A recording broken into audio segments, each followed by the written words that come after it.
हम लोग बात करने जा रहे हैं ऑनरेबल सुप्रीम कोर्ट के अंदर नए सिरे से नए तरीके से पिटिशन आई, पीआईएल आई। पीआईएल ना कहिए, रिट आई आर्टिकल 32 की। और आर्टिकल 32 में रिट में एक मस्जिद के मुतवल्ली हस्मत अली आ गए। हस्मत अली ने ऑनरेबल सुप्रीम कोर्ट में आर्टिकल 32 डाला कि साहब ये जो उम्मीद पोर्टल या जो वक्फ का संशोधन किया गया है, इस संशोधन के बाद जो वक्फ के रूल्स बने हैं वो रूल ठीक नहीं है। दूसरी बात उन्होंने कहा कि जो उम्मीद नाम का पोर्टल केंद्र सरकार ने बनाया है, जिसमें कहा गया है कि आप ये डेटा अपलोड करिए और बताइए कि आपको ये वक्फ की प्रॉपर्टी मिली कैसे, आप उसके ओनर कैसे हैं, आपके पास कागज कहां हैं, आप किस हैसियत से उस वक्फ को मैनेज करते हैं, और वो प्रॉपर्टी, उस प्रॉपर्टी का सिजरा दीजिए।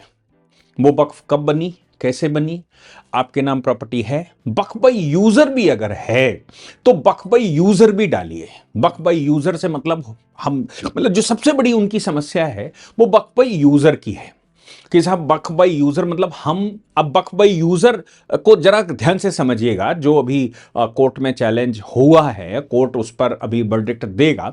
हालांकि सुप्रीम कोर्ट के पहले 3 जजेस की bench honourable justice B R. Gavai की अध्यक्षता में वो इंतरिम स्टे देने से मना कर चुकी है। फिर सुप्रीम कोर्ट आए थे कि साहब टाइम एक्सटेंड कर दिया जाए, तो भी उन्होंने कहा कि आप प्रॉपर अथॉरिटी के पास जाइए, मिनिस्ट्री ऑफ माइनॉरिटी जाइए, जो इसको मैनेज करता है उसके पास जाइए, उनसे टाइम एक्सटेंशन की पहले एप्लीकेशन लगाइए, फिर वो बात करेंगे।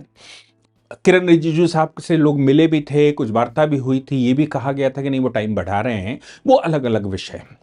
लेकिन सुप्रीम कोर्ट ने खारिज कर दिया था और कहा कि भाई हर बात के लिए सुप्रीम कोर्ट बताओ, आप कंसर्न अथॉरिटी के पास जाइए जिसके पास वो विषय है, हमारे पास बहुत सारे काम करने के हैं। और ऑनरेबल जस्टिस सूर्यकांत जब से चीफ जस्टिस बने हैं तब से तो ये विषय मुझे लगता है कि और ज्यादा गंभीर होता चला जा रहा है, क्योंकि जिस प्रकार से उन्होंने कहा सुप्रीम कोर्ट का इस्तेमाल केवल तब होना चाहिए जब कोई विशेष ऐसी परिस्थिति है जिसमें हमको ही सुनना है। ऐसा लगता है कि वो पैन इंडिया चलेगा और मेरे बगैर उस पर काम नहीं चलेगा। आपकी जो वक्फे हैं वो स्टेट वक्फ बोर्ड का मामला है, और स्टेट वक्फ बोर्ड का अगर मामला है तो स्टेट के हाई कोर्ट में जाना चाहिए तुमको। अगर रिट लेकर जानी है तो हाई कोर्ट में लेकर जाना चाहिए, अदरवाइज तुम्हारे पास ट्रिब्यूनल। मतलब यही झटका उल्टा ऑनरेबल जस्टिस सूर्यकांत ने उनको दिया। आज मैं पूरी बहस की बात करूंगा, बड़े इंटरेस्टिंग फैक्ट है, और वो इंटरेस्टिंग फैक्ट हम सबको समझने वाले हैं, कानूनी विश्लेषण के साथ समझने वाले हैं कि आखिर कौन सी तरफ से कान पकड़ने की कोशिश हो रही है और कैसे ये सारा खेल खेलने की कोशिश हो रही है। और सुप्रीम कोर्ट भी, अब समझिए, ऑनरेबल जस्टिस बागची और ऑनरेबल जस्टिस सूर्यकांत की अदालत ने उसको पहचान भी लिया।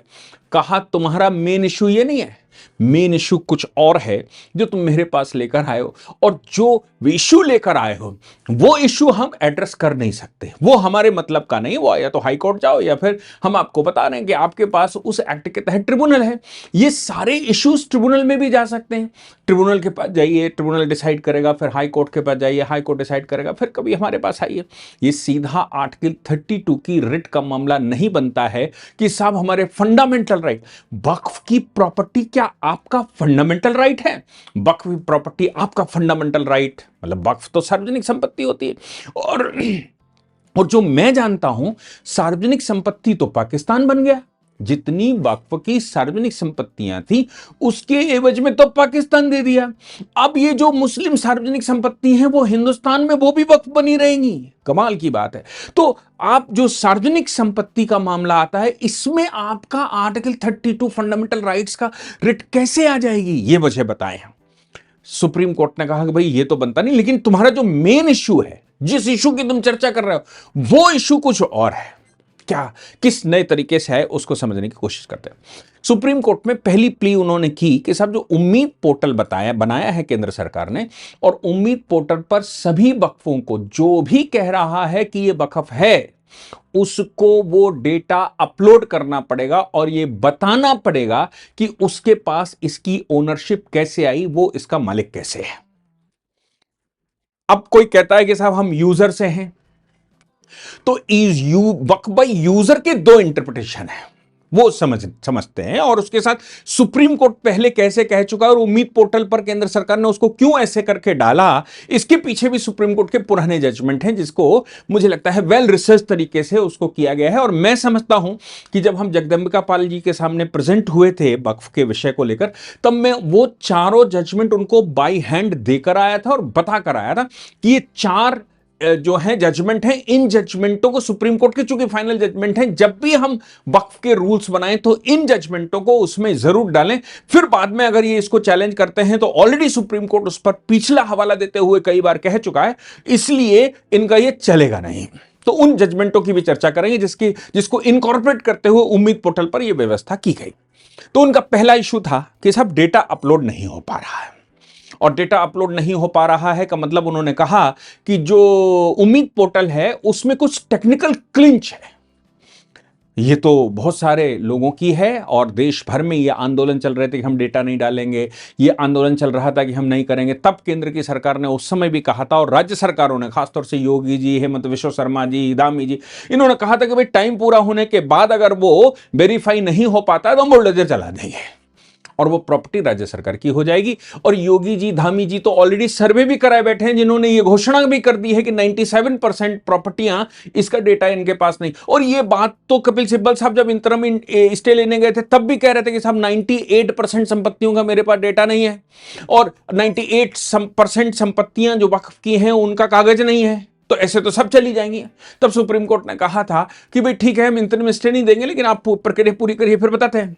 खैर, अब ये जो मैं जैसे कह रहा था कि राज्य सरकारों ने, बहुत सारी राज्य सरकारों ने ऑलरेडी सर्वे करवाकर कागज उनके पास रखे हुए हैं कि भाई इनके पास नहीं है। जिस दिन ये फाइनल होगा उस दिन बुलडोजर उनकी तरफ बढ़ेगा, हर जिले में 10-20 बुलडोजर चलेंगे, बुलडोजरों की कमी पड़ सकती है, ये मानकर चलिए। लेकिन सुप्रीम कोर्ट में उन्होंने कहा कि साहब डेटा अपलोड नहीं हो रहा। मैंने आपको पहले भी कई बार कहा कि डेटा अपलोड होगा ही नहीं, क्योंकि आपके पास वो डेटा ही नहीं है जो डेटा चाहिए। जो डेटा पोर्टल कह रहा है, जैसे मेरी प्रॉपर्टी का डेटा अभिलेख पटल पर उस पर चलता है, जो हमारे खतौनी रहती है, जैसे मेरी प्रॉपर्टी का डेटा वहां पर मौजूद होता है, उसका एक प्रक्रिया है, उसका एक फॉर्मेट है, उस फॉर्मेट में ही आपको डालना पड़ता है। आप ये नहीं कह सकते कि ये संपत्ति मेरे पास, मैं 70 साल से इस्तेमाल कर रहा हूं इसलिए संपत्ति का ओनर मैं हूं। अब वक्फ बाय यूजर का मतलब समझिए और वो उनका आर्गुमेंट समझिए कैसे वो टेक्निकली आए। तो सुप्रीम कोर्ट ने उनसे कहा कि भाई अगर आपका टेक्निकल क्लिंच है तो मिनिस्ट्री के पास जाइए, टेक्निकल क्लिंच है सरकार के पास जाइए। भाई टेक्निकल क्लिंच हम कैसे दूर करेंगे? टेक्निकल चीजें तो वही दूर करेंगे जो जिसने सॉफ्टवेयर बनाया होगा, जो उसको मैनेज कर रहा होगा, वो कर रहा होगा, वो उनके पास जाइए। फिर ऑनरेबल जस्टिस बागची ने बड़ी सुंदर बात कही। उन्होंने कहा आपने तो जो वक्फ रूल्स हैं वो भी चैलेंज यहां पर किए हुए हैं और वो रूल्स हम यहां कैसे इंटरटेन कर सकते हैं? वो तो मेन पिटीशन है, उसमें भी वही है, तो वो हम अभी कैसे सुन सकते हैं? मेन पिटीशन जब सुनी जाएगी तब सुनवाई उसकी होगी, तब उसका फैसला होगा। लेकिन यहां पर उन्होंने कहा कि साहब there is a technical wording also. Portal पर जो उम्मीद पोर्टल है, उम्मीद पोर्टल पर वक्फ बाय यूजर का कॉलम है और वक्फ बाय सर्वे का ऑर्डर का कॉलम ही नहीं है। मध्य प्रदेश जैसे राज्य में, चूंकि यह मध्य प्रदेश का मामला था और हम सब जानते हैं कि मध्य प्रदेश में लंबे समय तक कांग्रेस की सरकारें रहीं, उन्होंने वो सब सर्वे करवाए थे। और पहले जो पुराना कानून था कांग्रेस के टाइम पर, यानी कि जब मनमोहन सिंह जी ने वो सब किया था, और उससे पहले जो कानून हुआ करता था, उस कानून में एक बड़ी क्लिंच थी। बड़ी क्लिंच ये थी, मतलब कानून में बड़ा झटका था। झटका ये था कि डिस्ट्रिक्ट मैजिस्ट्रेट एक सर्वे टीम बना देगा, आप क्लेम कर दीजिए, आपने क्लेम किया, आप अपने पोर्टल पर चढ़ा लीजिए। पोर्टल पर चढ़ाया, आपने क्लेम किया कि ये वक्फ की प्रॉपर्टी है, वहां एक टीम बनेगी, टीम उसको वेरीफाई करेगी, यहाँ पर मस्जिद बनी हुई है, ये यहाँ पर ये बना हुआ है, कुछ भी जो भी इस्लामिक स्ट्रक्चर बना हुआ है, और वो आकर यहाँ सरकारी रिकॉर्ड पर चढ़ा लीजिएगी, भाई हमने सर्वे कर लिया, यहाँ पर वो बना है। उस सर्वे टीम ने कभी क्या उसकी ओनरशिप ढूंढी? वो तो राज्य सरकार पॉलिटिकली चलती थी, और पॉलिटिकल चलती थी, कांग्रेस ने सब वो चढ़वा दिए। जबकि होना यह चाहिए था कि जैसे ही देश स्वतंत्र हुआ और पाकिस्तान बना था तो भारतवर्ष के अंदर सभी सार्वजनिक संपत्तियां भारत सरकार की हो गई थी। उन संपत्तियों को भारत को कब्जा कर लेना चाहिए था। उल्टा भारत सरकार ने 1954 में वक्फ बोर्ड बनाकर उसको दे दी। उससे पहले वक्फ बोर्ड नहीं होता था, कानून होता था, वक्फ बोर्ड नहीं होता था। वो सारी संपत्तियां वक्फ बोर्ड को दे दी, जबकि वो सारी संपत्तियां हमारी हैं। और विदेशों में भी, मतलब विदेशों कह रहा हूं, पाकिस्तान में जितने हमारे गुरुद्वारे, जितने हमारे ट्रस्टें हैं, जितने हमारे मंदिर थे, जितने हमारे वहां पर जो भी स्ट्रक्चर बने हुए थे, वो सब पाकिस्तान सरकार होगी, सरकार ने इस्तेमाल कर लिए। हमारे यहां भी यही होना था कि वो भाई वो सब भारत सरकार हो जानी चाहिए, भारत सरकार को इस्तेमाल करना चाहिए। और जो मिर्जापंत समझौते में रोक ली गई थी संपत्तियां, 6 इधर और 6 उधर, वो 6 संपत्तियां भाई इंटरनेशनल समझौता है, पाकिस्तान नया देश बना था, इंटरनेशनल समझौता, इसलिए वो संपत्तियां वहां पर रह सकती हैं। लेकिन बाकी का क्या? इन्होंने कहा कि साहब वक्फ बाई सर्वे का ऑप्शन नहीं है, यानी कि हमारी प्रॉपर्टी तो ऑलरेडी वक्फ बाई सर्वे राज्य सरकार ने और ट्रिब्यूनल ने मिलकर ऑलरेडी उसको वक्फ घोषित कर रखा है। उसका कागज मेरे पास है कि ये वक्फ बाई सर्वे वक्फ है। और जो उम्मीद पोर्टल है उसमें चक्कर दूसरा है, वो कह रहा है कि वक्फ बाई यूजर अपलोड करिए। अगर आपके पास ओनरशिप का कागज नहीं है, सरकार का कागज नहीं चाहिए, ओनरशिप का कागज चाहिए कि आपकी ओनरशिप कैसे बनती है, वो प्रॉपर्टी आपके पास आई कैसे। इन दोनों विषयों को समझिए। वक्फ बाई सर्वे और Waqf by structure, Waqf by user, इन पर सुप्रीम कोर्ट ऑलरेडी वर्डिक्ट दे चुका है। उन्होंने कहा सर्वे करके अगर इसकी घोषणा की जा चुकी है तो यह सर्वे फाइनल नहीं है, क्योंकि जब भी उसकी ओनरशिप क्लेम होगी तो यह सर्वे काम नहीं करेगा। ओनरशिप आपको बतानी पड़ेगी कि संपत्ति की ओनरशिप क्या है। दूसरी बात, सुप्रीम कोर्ट ने एक जजमेंट में कहा कि वक्फ आपके इस्तेमाल करने से वक्फ नहीं होती, वक्फ में डेडिकेशन ऑफ प्रॉपर्टी होना चाहिए। यानी कि जिसने प्रॉपर्टी दी उसने आपको डेडिकेट की, उसने आपको प्रॉपर्टी दी, आप प्रॉपर्टी का इस्तेमाल कर रहे हैं ऐसा नहीं है। आप बताइए कि उसकी प्रॉपर्टी थी, उसने प्रॉपर्टी मुझे दी। अगर आपके पास ये डॉक्यूमेंट नहीं है और कोई प्रूफ नहीं है कि ये किसी की ओनरशिप थी जिसने डेडिकेट किया है, तो फिर ये फाइनल आपके इस्तेमाल करने से या आपके बैठे होने से, 50 साल से आप इस प्रॉपर्टी पर बैठे हैं, इसकी वजह से ये वक्फ नहीं हो जाती। फिर सुप्रीम कोर्ट का एक जजमेंट है जिसमें कहा कि सरकारी संपत्ति कोई सी भी हो, किसी भी मद में चढ़ी हो, वो सरकारी संपत्ति किसी भी तरह से आपने अगर कब्जा करके रखा तो वो इंक्रोचमेंट माना जाएगा, वो वक्फ नहीं मानी जा सकती। क्योंकि आप सरकारी संपत्ति पर 50 साल से बैठे हुए हैं कोई मस्जिद बनाकर, इसलिए वो वक्फ नहीं है। वो वक्फ इसलिए बनती है किसी ने आपको प्रॉपर्टी दी, क्योंकि वक्फ बाई डेडिकेशन होता है, Waqf by dedication, Waqf by transfer. तो वक्फ बाई यूजर तब है जब किसी ने आपको डेडिकेट की और वक्फ की प्रॉपर्टी डेडिकेट करने की वजह से आप उसको इस्तेमाल कर रहे, भले ही आपने प्रॉपर्टी अपने नाम ना चढ़वाई हो। यानी कि वक्फ बाई यूजर जो सुप्रीम कोर्ट कहता है वो केवल वही वैलिड होगा जो कि संपत्ति किसी ओनर ने, किसी की ओनरशिप थी मुसलमान की, उसने आपको ट्रांसफर की थी या उसने डेडिकेट की थी और कहा था कि भाई यहां पर नमाज पढ़ना शुरू करते हैं, यहां पर ताजिए करने शुरू करते हैं, यहां पर कुछ और करना शुरू करते हैं, बिरयानी बनाना शुरू करते हैं, जो भी, और उसने कभी ऑब्जेक्शन नहीं लगाया और वो लोग सार्वजनिक इस्तेमाल होने लगी। तो प्रॉपर्टी की ओनरशिप किसी मुसलमान की होनी चाहिए, तभी वो प्रॉपर्टी वक्फ बाई यूजर आपकी होगी। अगर मेरी संपत्ति पर जबरदस्ती कहीं कब्रिस्तान बना लिया गया था तो वो तो इंक्रोचमेंट है, वो यूजर मैंने कभी ट्रांसफर ही नहीं करी, मैंने कभी डेडिकेट ही नहीं करी अल्लाह के लिए। जब मैंने कभी प्रॉपर्टी डेडिकेट ही नहीं करी तो प्रॉपर्टी आपकी कैसे हो जाएगी? दूसरी बात यह है कि अगर आपको लगता है कि प्रॉपर्टी डेडिकेट कर दी गई थी तो फिर आप अभी भी उसके नाम चढ़ी होगी, जिसके नाम हिंदू के नाम चढ़ी होगी, उसे फिर सर्टिफिकेट लगवा दो उसके परिवार से कि भाई हमारे अब्बा जान कर गए थे, अब वो भी आधा मुसलमान होगा, उसने अब्बा जान उसके कर गए होंगे डेडिकेट कि भाई इस पे ही बना रहेगा तो बना रहने दो, क्या समस्या है? लेकिन अगर किसी हिंदू का नाम चढ़ा हुआ है और आपने जबरदस्ती कब्जा करके रखा, तलवार के दम पर, सरकारों के सहयोग से, पिछली सरकारें आपका सहयोग करती रहीं जिसकी वजह से आप प्रॉपर्टी पर काबिज रहे, तो ये मान लीजिए कि वो इंक्रोचमेंट है, वो एडवर्स पोजीशन नहीं है, वो डिस्प्यूटेड पोजीशन है। एडवर्स पोजीशन का मतलब होता है कभी कोई ऑब्जेक्शन लगा ही नहीं, तो हम ये कहते हैं कि भाई पोजीशन लंबे समय से 50 साल से था, कोई ऑब्जेक्शन कभी नहीं लगा। अगर उसने एक भी एप्लीकेशन कभी लगाई थी थाने में कि साहब इन्होंने ये संपत्ति मेरी है, उसने कभी भी एक मुकदमा दाखिल किया था, उसने कभी भी एक तहसील में ऑब्जेक्शन लगाया था, तो ये एडवर्स पोजीशन नहीं है, यानी कि अनडिस्प्यूटेड पोजीशन नहीं है। अब चूंकि ये अनडिस्प्यूटेड पोजीशन नहीं है, इसलिए वक्फ बाय यूजर नहीं हो सकती है, एक बात, और सरकारी संपत्ति बिल्कुल नहीं हो सकती। तो यहां पर इन जजमेंटों को ये ध्यान में रखते हुए, आपको याद होगा राजस्थान का एक बड़ा केस आया था जिसमें डायलापिडेटेड स्ट्रक्चर बना हुआ था और राज्य सरकार ने खदान दे दी थी, वो कांग्रेस के टाइम की बात थी। राज्य सरकार ने उस पर खदान अलॉट करी, उस पर एक बड़ा सा चबूतरा बना हुआ था, मुसलमान वहां के वक्फ बोर्ड बना, वो चला आया, सुप्रीम कोर्ट तक गया। सुप्रीम कोर्ट में उसने कहा कि साहब इसमें देखिए हमारा स्ट्रक्चर बना है पिछले 200 साल से, वो दीवार बनी हुई है, वो चबूतरा बना हुआ है, ये तो किसी का होता ही नहीं है, ये तो हमारे ही होता है।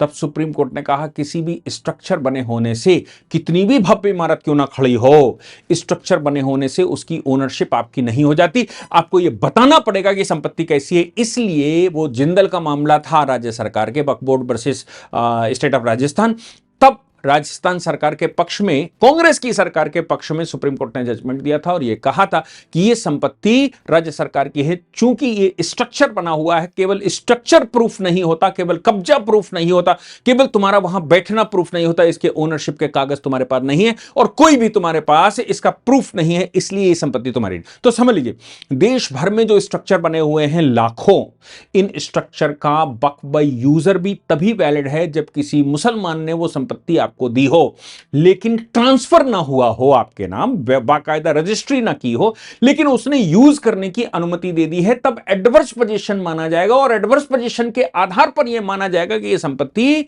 आपकी है, यह वक्फ की संपत्ति है। लेकिन अगर जो प्रॉपर्टी है उसका ओनर ही नहीं है, वो सरकार है या कोई हिंदू है या कोई और है और उसने डेडिकेट नहीं की और आपने कब्जा करके स्ट्रक्चर बना लिया था, तो वो वक्फ बाय यूजर नहीं होगा, भले ही आपके सरकारों से मिली भगत में आपने सर्वे उस पर करवा लिया हो। और सर्वे कैसे होते हैं? नगर महापालिका बैठती है, नगर महापालिका हर 5-7 साल में एक सर्वे करवाती है और नए नंबर देती है। नगर महापालिका का कोई भी सर्वे नंबर या डॉक्यूमेंट ओनरशिप का प्रमाण नहीं होता। एक बात हमेशा ध्यान रखिए, नगर निगम केवल सर्वे करवाता है टैक्स फिक्सिंग के लिए, हाउस टैक्स के लिए और बाकी के जो बेटरमेंट चार्ज और ये वो होते हैं उनके लिए करवाता है। नगर निगम का कोई भी डॉक्यूमेंट ऐसा नहीं होता, नगर निगम का कोई स्ट्रक्चर ऐसा नहीं होता, कोई डेटा ऐसा नहीं होता जो ओनरशिप प्रूफ करता हो। ओनरशिप केवल तहसीलदार लिखता है, ओनरशिप केवल कोर्ट में डिक्लेयर होती है।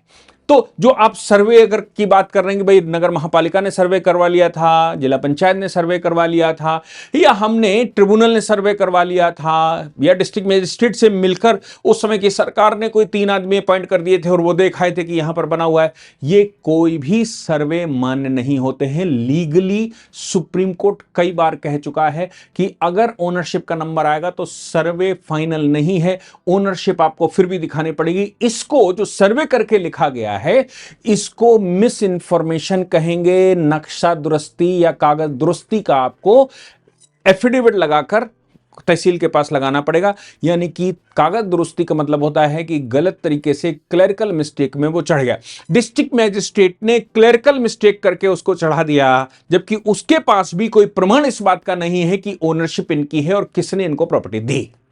आज वो आए और उन्होंने कहा कि भाई वक्फ बाय सर्वे का कोई कॉलम इसमें नहीं है। तो ऑनरेबल जस्टिस बागची ने उनसे कहा कि भाई सरकार तो पहले कह चुकी है कि वक्फ बाय यूजर और वक्फ बाय सर्वे दोनों सबस्यूम हो गए हैं एक दूसरे में, मतलब दोनों एक ही बात है, आप डालिए वक्फ बाय यूजर में डालिए। तो उन्होंने कहा साहब इससे तो हमारी ओनरशिप पर फर्क पड़ेगा, वक्फ बाय यूजर का मतलब है कि हमें फिर से प्रमाणित करना पड़ेगा, बल्कि तो ये सर्वे ऑलरेडी सरकार करवा चुकी है। सुप्रीम कोर्ट ने अब कहा कि ये टेक्निकल इशू नहीं है, ये तो कैटेगराइजेशन है कि वो कौन सी कैटेगरी आपकी होनी चाहिए। वक्फ बाय सर्वे की कैटेगरी कितनी विधि मान्य है और वक्फ बाय यूजर की कितनी है, सरकार ऑलरेडी कह चुकी है कि वक्फ बाय सर्वे भी है तो भी वक्फ बाय यूजर में ही जाएगा। यानी कि आपको उसकी ओनरशिप बतानी ही पड़ेगी। जो आपके पास डॉक्यूमेंट हैं सर्वे के, सरकार ने करवाए थे, कांग्रेस ने करवाए थे, पुरानी सरकारों ने, समाजवादी पार्टी जैसे लोगों ने करवा दिए थे, तो वो डॉक्यूमेंट अकेले में सफिशिएंट नहीं है। क्यों? क्योंकि आपके पास ओनरशिप का कागज नहीं है। आज सुप्रीम कोर्ट में वो कहते रहे, सुप्रीम कोर्ट ने कहा ये टेक्निकल इश्यू अगर है तो उनके पास जाइए, आपको ये चैलेंज रूल्स में करना है तो हाई कोर्ट जाइए, ट्रिब्यूनल आपका बना हुआ है ट्रिब्यूनल के पास जाइए। ये आर्टिकल 32 में मेंटेनेबल नहीं है। दूसरी उन्होंने कहा कि बक बाय सर्वे बक बाय यूजर एक ही है, जहां तक मैं मानता हूं सरकार उसकी क्लैरिफिकेशन भी दे चुकी है, आप उसमें डेटा अपलोड करिए, क्रॉस वेरीफाई होगा। अब क्रॉस वेरीफाई होगा तो ये जो सर्वे सब सरकार कांग्रेस ने ये लाखों स्ट्रक्चर कागज बनाकर दे दिए थे वो तो सब शून्य हो जाएंगे। बेचारों ने इतनी मेहनत भी करी, मुहाफिज खानों में लगातार उन्होंने वो कब्जा भी करके रखा, रिकॉर्ड रूम जिसको कहते हैं, कब्जा करके भी रखा। आज भी देश के रिकॉर्ड रूम्स में जहां तक मैं जानता हूं 90% रिकॉर्ड रूम में मुसलमानों का कब्जा है। कौन सा रिकॉर्ड कहां पर है, और वो पुराने रिकॉर्ड निकाल कर लाते हैं और इसके आधार पर वो सब कागज नकली शकली असली सब बना बुनू के चलता है। अधिकारियों की मिली भगत होती है, ये लोगों का कहना है और बहुत बार ये निकलकर सामने आता है। तो आज ऑनरेबल जस्टिस बागची और ऑनरेबल जस्टिस सूर्यकांत ने इनकी नई टैक्टिक से लाई गई पिटीशन को भी आर्टिकल 32 की पिटीशन न मानते हुए डिसमिस कर दिया और यह कहा कि सुप्रीम कोर्ट हर बात के लिए आना ठीक नहीं है, सुप्रीम कोर्ट में हर बात चैलेंज नहीं होनी चाहिए। और दूसरी, वक्फ एक्ट पूरा चैलेंज है सुप्रीम कोर्ट में, वो अपनी वर्डिक्ट देगा तो ये रोज रोज नई नई कहानियां लेकर इंडिविजुअली हमारे पास मत आइए, उसके साथ अटैच हो जाइए। चूंकि पिटिशनर ऑलरेडी वहां चैलेंज कर चुका है तो फिर वहां जो मेन पिटिशन है मेन पिटिशन में अटैच हो जाइए जाके, आप भी अपनी तब कह लेना कि साहब सर्वे ठीक था कि यूजर ठीक था। अभी तो सुप्रीम कोर्ट ऑलरेडी इस पर आपको पहले ही बता चुका है, तो अब यह आवश्यकता नहीं है, इसलिए यह कहते हुए आज डिसमिस किया।